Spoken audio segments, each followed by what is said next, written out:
ये clone create कर सकता है।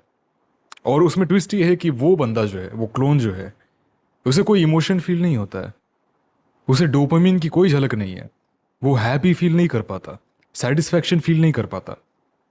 He is basically a robot in a human body. उससे सिर्फ एक काम आता है जो काम रोबोट को भी आता है। क्या है?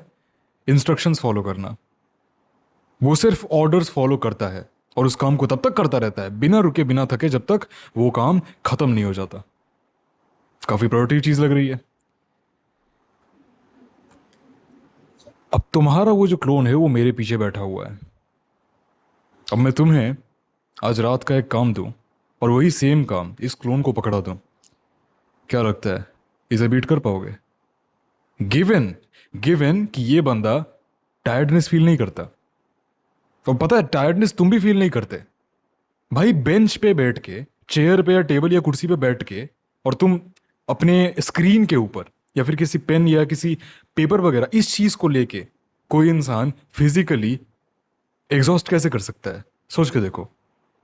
अगर तुम कहीं बाहर जा रहे हो, 2-2 3-3 किलो के वजन उठा रहे हो, दूर दूर जाके ऐसी कोई हरकत कर रहे हो, तब ठीक है भाई, मान सकता हूँ तुम्हारी बॉडी थकेगी। लेकिन तुम टेबल पे बैठे हुए हो, तुम लाइक चेयर पे बैठे हुए हो, टेबल चेयर पे, और कुछ लिख रहे हो, कुछ टाइप कर रहे हो, कुछ देख रहे हो, कुछ बना रहे हो बैठ के, तुम्हारी बॉडी थक कैसे सकती है? सोच के देखो। फिर थकता क्या है? तुम्हारा माइंड थकता है। और वही तो ट्विस्ट है।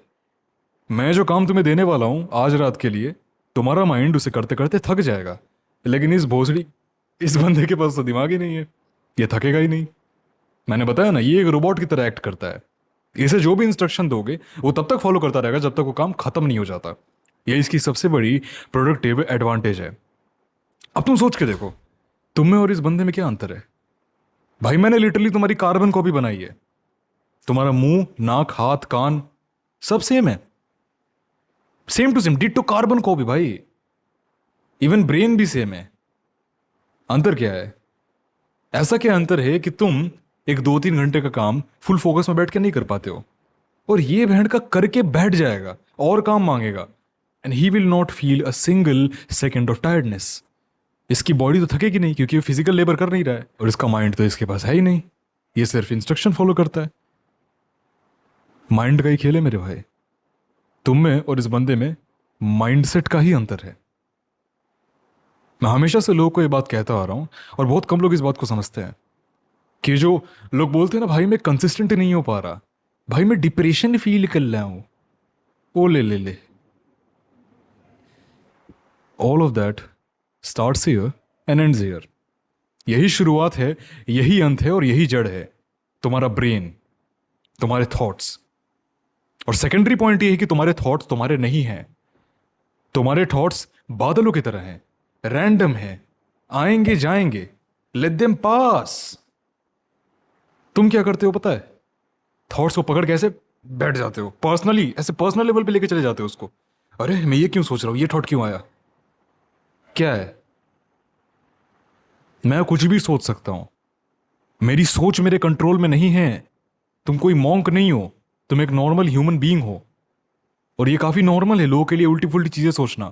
रैंडमली कुछ भी आ सकता है। अभी मैं तुम्हें बोलूंगा तुम हाथी के बारे में मत सोचो, तुम हाथी के बारे में सोच चुके हो।